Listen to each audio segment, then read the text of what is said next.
Saudara, hingga kini kematian Vina dan Eki masih menjadi misteri. Saksi-saksi baru mulai bermunculan di tengah viralnya kasus ini.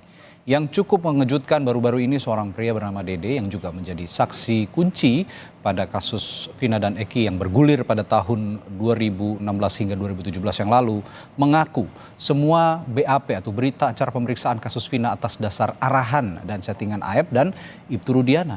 Lalu mampukah keterangan para saksi ini mengungkap kasus yang sebenarnya? Pagi ini kita akan bahas dengan sejumlah narasumber, diantaranya Pitra Romadoni, kuasa hukum Ibtu Rudiana dan juga Pasren, kuasa hukum 4 terpidana kasus Vina dan Eki Jutek Bongso, dan juga Kabarreskrim Polri 2008-2009 Komisaris Jenderal Polisi Purnawirawan Susno Duaji. Selamat pagi Bapak-Bapak. Selamat pagi. Salam sehat selalu. Salam sehat selalu. Saya ke Bung Pitra dulu, Bung Pitra sebagai kuasa hukum Pasren juga ya, Bung Pitra ya, dan Ibtu Rudiana. Saya minta tanggapan dulu soal Pasren yang dilaporkan ke polisi atas keterangan palsu. Bagaimana respons Anda sejauh ini? Yang pertama begini, Mas. Saya melihat ini semakin hari semakin aneh opininya. Saya ingin garis bawahi bahwasannya KAPI itu tidak pernah menyebutkan dia tidak kenal dengan 6 terpidana itu. Dia tidak pernah menyebutkan itu dari mulutnya. Jadi jangan juga kita buat seolah-olah dia pernah menyampaikan dia tidak kenal dengan terpidana ini. 6 terpidana itu dia kenal kecuali yang namanya Ripaldi. Itu. Jadi dari mana sumbernya ini harus jelas juga. Nggak ada Kahfi ini ngomong di media saya tidak kenal dengan 6 terpidana. Nggak ada itu satupun. Nah, jadi jangan dibuat framing ya seolah-olah ini tapi menyampaikan komentar dia tidak kenal dengan 6 terpidana. Dia kenal, yang tidak kenal cuma Ripaldi. Seperti itu. Baik, itu harus diluruskan dulu karena ini merupakan peradilan media sosial jadinya. Kita tidak boleh seperti itu. Baik, terkait dengan Pak Pasren ya, ini kan Pak Pasren telah dilaporkan ke Mabes Polri oleh rekan-rekan kita Jutek Bongso. Saya kira kita hormati hak hukum yang dilakukan oleh rekan-rekan tersebut. Tinggal nanti bagaimana mengujinya ini, apakah benar klien kami ini melakukan kesaksian palsu atau tidak. Itu yang akan membuktikan itu tentu adalah pelapor beban pembuktiannya sebagaimana asas actori incambit probatio. Siapa yang membuat laporan dia yang harus membuktikan gitu. Nah, kita pada intinya menghormati hak setiap warga negara yang menempuh upaya hukum. Itu kita hormati. Tapi diingat ya, apabila memang tuduhan itu tidak benar ya, tentunya sebagai warga negara yang baik juga kita akan menggunakan hak hukum. Dan terkait dengan tuduhan-tuduhan terhadap Abdul Pasren dan Kahfi, 2 hari yang lalu kita telah melayangkan surat permintaan klarifikasi kepada yang bersangkutan untuk membuktikan tuduhannya. Kalau memang tidak bisa diklarifikasi dengan baik, tentu kami akan layangkan somasi dan akan diproses dengan laporan polisi juga dengan tuduhan fitnah dan pencemaran nama baik. Nah, terkait dengan ada ini yang lagi viral juga ya. Katanya Dede ya disuruh oleh Bapak Ibtu Rudiana untuk men-setting. Saya pastikan itu adalah tidak benar dan fitnah. Karena ya saya luruskan di sini. Pada tanggal 31 Agustus itu sebelum 31 Agustus Pak Rudiana tidak kenal yang namanya Aep dan Dede ya. Kenal itu pada tanggal 31 Agustus 2016. Sekitar pukul 14.00 WIB ya, dia bertemu dengan Aep dan Dede. Nah, itu ditanya kepada Pak Rudiana apakah pernah melihat peristiwa pada tanggal 27 Agustus ya, yang dia diinformasikan itu laka lantas. Ya, jadi mereka ini menyampaikan, Aep juga menyampaikan kepada Pak Ibtu Rudiana, saya melihat Pak bahwasannya ditunjukkan sepeda motor ini dikejar-kejar nih dan dilempar oleh batu. Gitu loh. Kalau terus ditanya lagi ke si Aibnya, apakah benar kalian juga melihat seperti ini sepeda motor benar? Ciri-cirinya bagaimana? Disebutkan pakai tensoples. Nah, sehingga pada pukul 14.00 itu beliau kasih nomor handphonenya kepada Dede dan Aep. Disimpan mereka. Apabila memang melihat pelaku ini, ya tolong kasih tahu saya. Seperti itu. Jadi informasi yang disampaikan Dede ini bahwasannya dia disetting oleh Ibtu Rudiana, ini hebat kali informasinya, kan yang periksa dia itu adalah penyidik Serse Polresta Cirebon. Bagaimana mungkin itu disetting oleh Rudiana sedangkan dia sendiri diperiksa oleh penyidik Polresta Cirebon. Tentu ya kami juga terkait dengan video itu tadi malam sudah membentuk tim ya, ada tim 6 yang menaungi 60 advokat ya untuk melakukan tindakan hukum ke depan. Karena kami kira cukup sampai di sini kita berikan panggung kepada mereka-mereka ini, dan kita hormati ya mereka buat laporan polisi ya, dan kita tentu akan menggunakan hak hukumnya juga untuk memproses ini ke ranah pidana seperti itu. Karena sudah cukup sabar saya kira klien kami Rudiana menahan ini semua, dan ke depan kita akan melakukan tindakan-tindakan hukum kepada siapapun yang membuat fitnah. Ya, Bung Pitra begini, ini memang harus diuji kembali begitu ya, apa yang dikatakan oleh Dede, lalu juga apa yang dikatakan oleh siapapun begitu. Ini kan berdasarkan pernyataan-pernyataan, pembicaraan-pembicaraan. Tapi adakah dari Ibtu Rudiana, misalnya klien Anda juga atau Kapasren begitu, yang memiliki physical evidence atau bukti otentik, bukti fisik begitu yang bisa membantah pernyataan-pernyataan yang dianggap oleh Anda tadi tidak benar atau hoax begitu? Kalau pernyataan itu adalah pernyataan opini, tentu kita memiliki bukti ya sesuai dengan pasal 184. Kita yakin itu, dan saya pede terhadap itu gitu loh, bahwasannya yang disampaikan oleh Dede tersebut tidak benar. Untuk itu ya per hari ini nanti kita akan layangkan somasi terbuka ya, dan kemungkinan dalam waktu dekat kita akan buat laporan polisi. Berikut bukti-bukti yang saya sebut tadi, physical evidence itu tadi ya Bung Pitra ya? Itu pasti ada. Jadi kita berupa apa itu kira-kira? mengungkapkan itu kepada publik karena kita menghormati penyidik dan kita menghormati proses hukum yang bekerja. Kalaupun rekan-rekan mau menanyakan nanti terkait apa saja bukti yang kita miliki, tentu ada, dan itu silakan ditanya nanti ke penyidik. Karena memang hari ini ya telah dibentuk tim tadi malam dan tim ini sudah bekerja semua. Ya selanjutnya giliran kita nih yang akan menyerang gitu loh. Jangan klien-klien kita terus yang diserang. Seperti itu. Oke Pak Jutek, saya juga minta tanggapan Anda nih kalau begitu dengan adanya kesaksian, bukan kesaksian sih sebetulnya pernyataan ya, pernyataan Dede. Kalau kesaksian kan di depan aparat penegak hukum begitu. Ini hanya pernyataan di depan tokoh masyarakat begitu dan dipublikasikan akhirnya ke publik. Respons Anda sejauh ini bagaimana pernyataan Dede ini di media sosial yang sudah tersebar ke publik? Selamat pagi para pemirsa dan juga kita semua.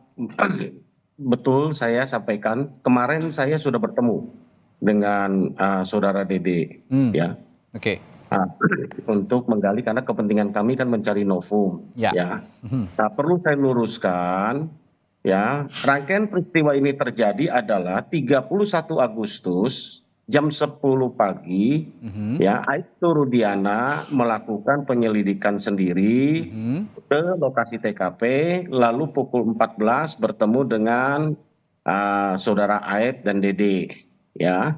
Lalu setelah berbincang, menurut pengakuan bahwa dari Aep dan Dede ada terjadi kejar-kejaran motor dan perlemparan terhadap segelombolan antar geng motor dan pelakunya menurut informasi dari Dede dan Aep itu yang biasa nongkrong di SMP 11, ditinggallah nomor telepon dari Ibtu Rudiana kepada mereka. Lalu pukul 14, pukul 16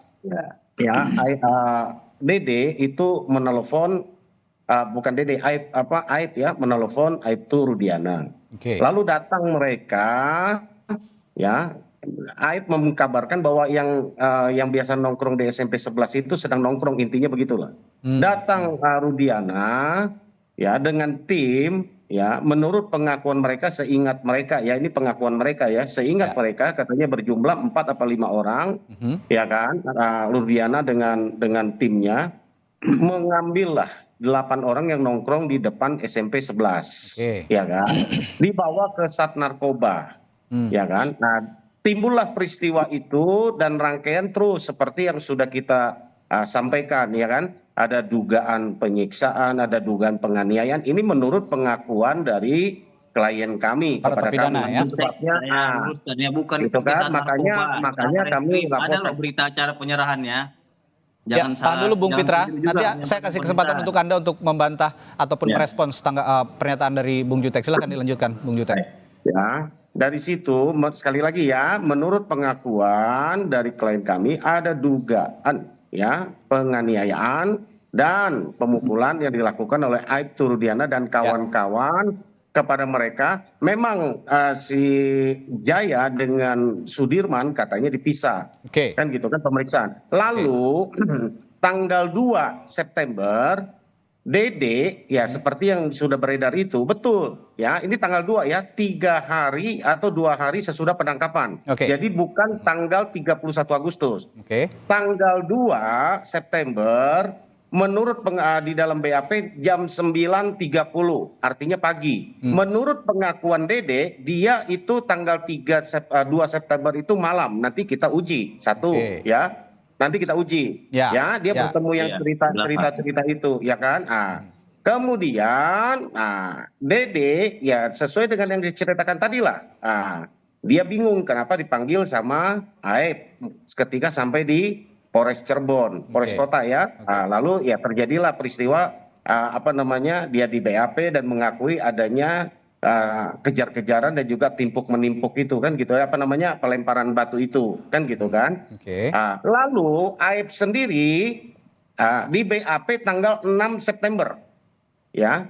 Aib sendiri menurut pengakuan Dede bahwa Aib sama dia itu di BAP 2 September, tapi kenapa di BAP-nya itu munculnya 6 September itu juga kami akan bertanya. Kan gitu.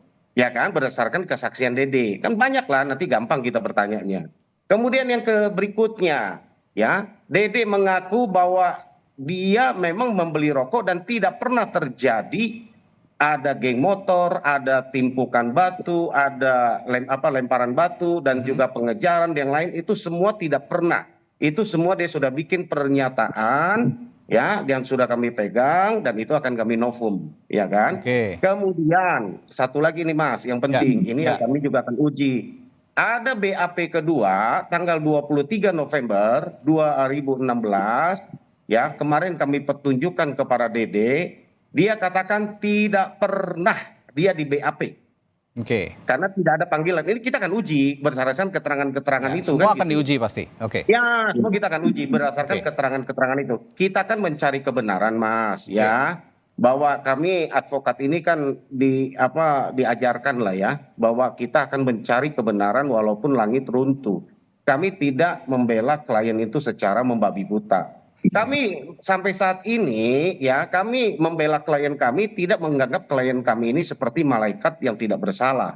Kami tetap menguji keterangan klien kami, itu sebabnya kami laporkan supaya semua informasi ini dapat diuji oleh penyidik. Kami sangat percaya kepada lembaga kepolisian. Gitu Mas. Baik. Anda tanggapan seperti ini, saya sebelum ke Pak Susno, silakan Bung Pitra. Ya. Yang pertama kita ucapkan terima kasih ya kalau Bung Jutek itu percaya kepada kepolisian, itu harus kita apresiasi karena itu adalah wewenang kepolisian. Terus yang kedua ya, saya ingin luruskan dulu, bukan tegakkan kebenaran walaupun langit akan runtuh. Fiat justitia roit caelum, artinya itu tegakkan keadilan walaupun langit hendak runtuh.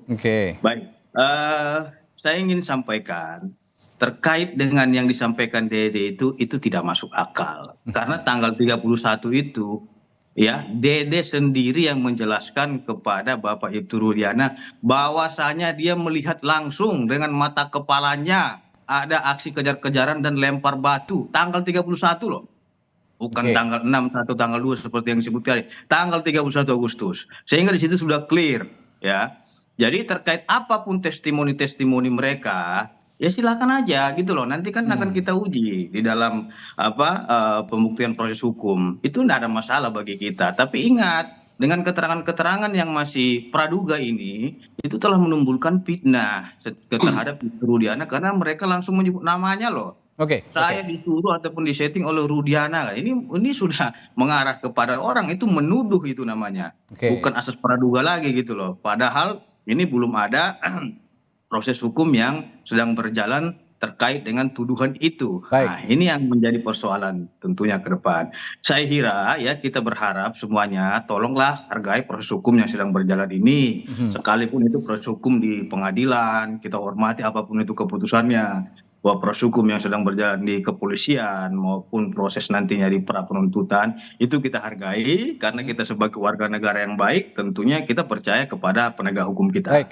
Apabila memang ada yang salah ya silakan melalui jalur hukum. Jangan menimbulkan fitnah dan mencemarkan nama baik orang. Tentu yang dirugikan adalah pribadi orang tersebut dan keluarganya. Ini yang ingin saya sampaikan kepada kita semua. Saya ke Pak Susno sebagai orang yang juga pernah menjadi aparat penegak hukum bahkan memimpin Barreskrim Polri begitu. Melihat pernyataan yang muncul di tengah-tengah publik begitu. Meskipun melewat sosial media namun ini dikatakan ada ketidaksesuaian dengan pernyataan Dede sebelumnya begitu. Ini tiba-tiba muncul ke publik begitu. Bagaimana Anda melihat ini dan bagaimana menengahinya?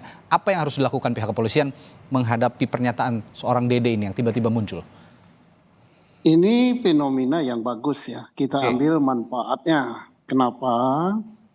Karena kalau kita menggali sendiri, kita ini kan tidak berada di TKP, tidak mengalami, tidak melihat langsung kejadian dan sebagainya.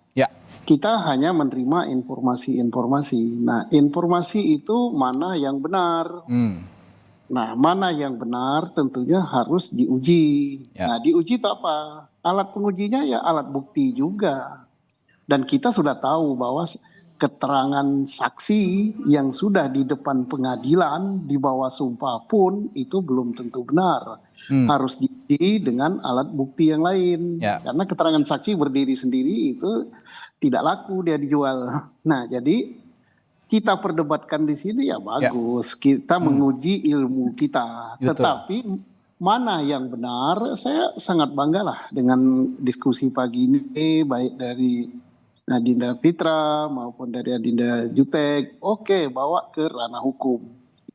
Aparat penegak hukum itulah yang akan mengujinya apakah Dede yang benar, apakah Pak Rudiana yang benar, apakah siapa namanya Pasren yang benar, ataukah yang lain yang benar. Lah, diperdebatkan di sini boleh, tapi kita tidak boleh menjustis gitu, mengatakan dia pasti. Tapi kita hanya menyampaikan apa yang kita dapat. Yang saya dapat dari Pak Pasren adalah ini, yang didapat dari Rudiana adalah ini, yang didapat dari Dede adalah ini. Mana yang benar? Tentunya kita uji dengan alat bukti yang lain, dan alat bukti yang paling mujarab itu adalah alat bukti yang dikatakan tadi adalah dengan scientific crime investigation. Mari kita tunggu, ini bagus ini kenapa saya katakan bagus, ini perkembangan dari semula. Kalau semula sudah dikatakan ini pembunuhan dan sampai BAP pun pembunuhan, majelis hakim pun mengatakan ini pembunuhan dari tingkat pertama, tingkat banding sampai Mahkamah Agung. Ternyata ada perkembangan baru. Nah, apakah tidak boleh putusan hakim itu harus dihormati? Itu masing-masing silakan menghargai, dihormati apa dilawan. Tapi yang jelas hukum memberikan kesempatan untuk putusan yang dianggap tidak benar, tidak adil harus dilawan. Cara melawannya apa? Sudah ada kan, kalau pada tingkat penyidikan cara melawannya adalah dengan pra-peradilan. Kalau pada tingkat pengadilan pertama cara melawannya dengan banding. Kalau terus, jadi artinya bukan berarti putusan itu harus diterima dan harus dihormati. Apakah dilawan itu dihormati? Ya tentunya tidak. Dilawan, tapi melawannya bukan dengan omelan, bukan dengan mengatakan apa-apa, tapi ada sarananya. Mari kita sarana itu kita gunakan. Ini bagus untuk pembelajaran bangsa ya. Bukan kita aja, termasuk saya gitu. Rakyat, saya ini udah jadi rakyat ya. aparat penegak hukum, mahasiswa penegak hukum. Ini hukum itu berproses, berkembang, termasuk pemahaman kita juga berkembang. Bagus sekali ini ya. Oke. Ya, itu tadi yang saya katakan bahwa polisi itu hanya menerima informasi begitu ya, baik dari Dede, baik dari Ibtu Rudiana begitu ya, dari Pasren, dari siapapun. Tapi kembali lagi seperti yang Pak Susno bilang bahwa yang menjadi alat uji utama adalah alat bukti. Artinya physical evidence yang lebih penting berdasarkan scientific crime investigation. Nah, saya kembali ke Bung Jutek kalau begitu. Bung Jutek, kalau tadi Bung Pitra mengatakan ada bukti-bukti fisik, bukti-bukti physical evidence begitu yang akan diajukan bahwa Ibtu Rudiana ini, ya pokoknya intinya untuk membantah semua pernyataan Dede bahwa Ibtu Rudiana lah yang merekayasa semua ini. Jika demikian, dari Anda sendiri sebagai kuasa hukum dari para terpidana begitu yang sudah dihukum saat ini di penjara dan sedang dalam proses untuk mengajukan PK, ada physical evidence juga yang bisa dikuatkan untuk membuktikan bahwa pernyataan yang dikatakan oleh Dede ini adalah benar begitu. Jadi gini Mas, tentu kami ketika membuat LP dan laporan polisi kami diterima, kami sudah sertakan bukti awal. Kami mengkoreksi ya, dalam hal pidana, kami hanya menyerahkan bukti yang kami ada, bukan tugas kami untuk membuktikan. Karena tugas pembuktian itu adalah nanti dari penyidik untuk membuat terang peristiwa itu, lalu nanti jaksa lah mewakili negara yang akan menuntut. Kalau yang disampaikan Pak Pitra tadi dalam perdata, ini kami mau luruskan. Kami ini hanya melaporkan dugaan A, B, C, D, ini bukti awalnya. Nah, polisi selaku penyidik itulah makanya melakukan penyelidikan. Benar nggak yang dilaporkan? Kalau dirasa benar, naiklah itu menjadi sidik. Kalau ada pidananya itu kita kembali ke S1 lah ya. Jadi itu yang saya mau terangkan. Kemudian berdasarkan bahwa yang kami miliki saksi kunci yang melihat ada di lokasi TKP di awal menurut pengakuan mereka, ada namanya Liga Akbar, ada namanya Dede, ada namanya Aep. Hanya 3 orang itu. Ya. Nah, 3 orang itu 2 sudah merubah atau menyatakan itu tidak benar, yaitu Dede dengan Liga Akbar. Ya, jadi kuncinya ya ini sisa 1 di Aep ya. Kita tinggal lihat bagaimana. Dan belum lagi kita bicara kejanggalan-kejanggalan yang lain yang disampaikan Bang Susno tadi betul, ya kan? Saksi itu baru satu alat bukti. Alat bukti yang lain kalau ada penusukan, ada enggak DNA gitu. Kemudian batu dilempar, ada enggak, sama gitu kan. CCTV kenapa enggak dibuka, itu juga petunjuk barang bukti kan gitu. Kemudian ada HP dan yang lain yang disita, kenapa tidak dibuka ya. Saya berpikir biarlah polisi, karena bukan tugas kami untuk membuktikan itu. Kami hanya melaporkan dengan dugaan. Makanya di dalam laporan kami kan dugaan yang dilakukan oleh para yang kami laporkan. Tugas polisi lah melakukan penyelidikan, membuat terang satu peristiwa. Kalau ada pidana maka dilakukan gelar, naiklah menjadi sidik, ya kan? Lalu sidik itu lalu menentukan siapa tersangkanya, kan begitu Bang Susno ya, di dalam di dalam hukum acara pidana kita. Kalau di perdata betul siapa yang menggugat, siapa yang ini dia yang harus buktikan. Kalau dalam hal pidana, saya pikir bukan tugas kami hanya memberikan keterangan awal, kan gitu kan? Kalau semua nanti pencuri kami laporkan, kami harus buktikan sampai kami ini, ya berarti kami penyidik sendiri gitu kan. Gitu. Terima kasih lah atas semua masukan. Menurut saya marilah kita tunggu, jangan jadikan, saya setuju, jangan jadikan media sebagai pengadilan atas peristiwa ini, tapi untuk memberikan pelajaran lah. Makanya saya tidak pernah menggebu-gebu Mas. Saya ini ketua IKADIN ya, ketua DPC IKADIN. Kami ini advokat pejuang ya. Kalau kami berdiskusi itu sampai gebrak meja, sampai teriak-teriak, sampai balik meja, itu biasa kami itu. Tapi ketika keluar kami tenang gitu kan. Tanyalah teman-teman di Bandung itu tahu siapa saya gitu kan. Saya tidak pernah, mereka juga heran kok tenang ya Abang ya. Oh iyalah, berapa kita di mana di dalam media kita garang. Semua orang bisa lakukan itu Mas. Gitu Mas ya. Oke Mas, lanjut. Baik, nanti juga akan ada konferensi pers sebenarnya dari DPN Pradi ya Pak Jutek, yang akan kita nantikan pukul 15, dan Pak Jutek sepertinya ada agenda lain yang harus dijalani.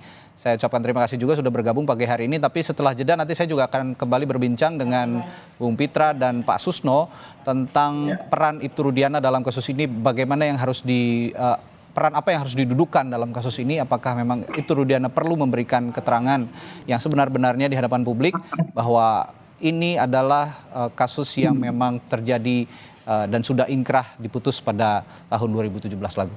Sesaat lagi di Sapa Indonesia Pagi, tetaplah bersama. Saya izin Mas ya. Terima kasih. Terima kasih Pak Jutek. Membahas perkembangan paling akhir dari kasus pembunuhan Vina dan Eki, di mana ada beberapa terpidana yang mengajukan PK, tapi juga di sisi lain ada Ibtu Rudiana yang saat ini posisinya sedang bertahan begitu ya kalau bisa dibilang, karena banyak tudingan-tudingan juga yang muncul pada Ibtu Rudiana dan harus dijelaskan kepada publik. Dan pagi hari ini juga diwakili oleh kuasa hukumnya Bung Pitra Romadhoni. Bung Pitra, saya akan tanyakan juga, kalau begitu dalam kasus ini dan Anda sebagai orang yang sudah ditunjuk oleh Ibtu Rudiana sebagai kuasa hukumnya, bagaimana Anda bisa mendudukan Ibtu Rudiana dalam kasus ini sebenarnya? Iya, baik. Ya. Yang pertama, Mas ya, kita juga baru diberikan amanah ya kemarin Bapak Ibtu Rudiana. Tentu kita selaku penasihat hukum akan profesional dengan memberikan pendampingan hukum yang sesuai dengan ketentuan hukum. Nah, terkait dengan apa tadi saya ingin jawab dulu mengenai mengatakan bahwasanya beban pembuktian itu ada pada penyidik, itu hal yang keliru. Bagaimana mungkin kita tekankan kepada penyidik, polisi buktinya tidak ada? Itu namanya memaksa seseorang untuk melakukan penetapan tersangka terhadap orang tapi bukti yang tidak ada. Itu perlu harus digarisbawahi. Beban pembuktian itu adalah pada pelapor. Tentunya pelapor melaporkan suatu hal itu harus memiliki bukti permulaan dulu ya, yang cukup dan sah. Minimal 2 alat bukti yang sah. Jadi nggak bisa juga kita bilang nanti biar penyidik aja lah mencari buktinya semua. Nggak boleh seperti itu. Kalau ada bukti permulaan itu nanti pengembangannya di penyidik itu betul. Tapi kalau semuanya diserahkan ke penyidik tanpa ada bukti, itu nggak boleh. Itu nanti bisa di SP3 gitu loh. Atau di SP2 lidkan. Nah jadi asasnya tadi sudah saya sebutkan ya, bahwasannya asas onus probandi. Artinya beban pembuktian itu ada pada penuntut. Nah jadi terkait dengan tudingan-tudingan pihak-pihak lain ini saya lihat banyak bermunculan seperti jamur ya. Salah satu contohnya ada kemarin yang mengaku suruhan dari Bapak Ibtu Rudiana namanya Rana, penjaga makam, dan dia menyatakan saya disuruh oleh Ibtu Rudiana untuk menjaga makam Eki, dilarang orang berziarah katanya gitu, komprehensif lagi, terus dilarang untuk ngambil foto-foto. Saya tanya langsung ke Pak Ibtu Rudiana, apakah benar Pak seperti itu Bapak suruh orang untuk melarang berziarah? Oh tidak, saya tidak kenal dengan yang namanya Rana, kata beliau. Terus saya juga tidak ada melarang orang untuk memfoto-foto, silahkan saja kata dia gitu.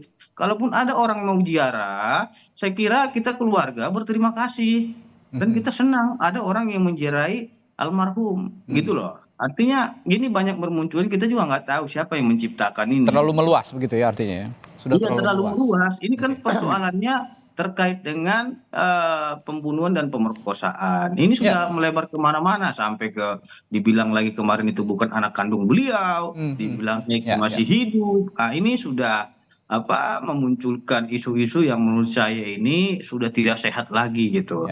Maka dari itu ya kemarin saya juga sudah yakinkan pihak keluarga ya agar ini diluruskan pelan-pelan. Mengingat ini sudah menjadi benang kusut yang mencemarkan nama baik keluarga.